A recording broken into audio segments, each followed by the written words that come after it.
สวัสดีจ้าพ่อแม่พี่น้องมื้อนี้ก็มีธรรมะขอคิดมาฝากจักหน่อยหนึ่งเนาะพี่น้องเอ๋ยหลายคนมักสิเข้าใจผิดเนาะ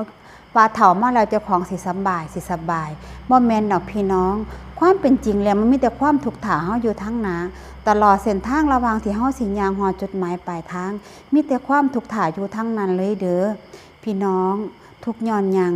ทุกข์ย้อนความเจ็บป่วย เดี๋ยวก็ป่วยโน่นเดี๋ยวก็ป่วยนี่ลูกก็โอยนั่งก็โอยแม่นบ่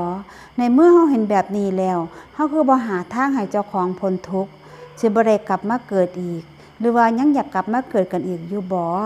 พี่น้องเอ๋ยอย่าสิอยากกลับมาเกิดกันอีกท้อหาหนทางให้เจ้าของพ้นทุกข์จากวัฏสงสารนี้กันเถียเนาะมาภาวนาฝึกจิตฝึกใจเจ้าของให้พ้นจากทุกข์ข้ามพ้นวัฏสงสารนี้กันเนาะพี่น้อง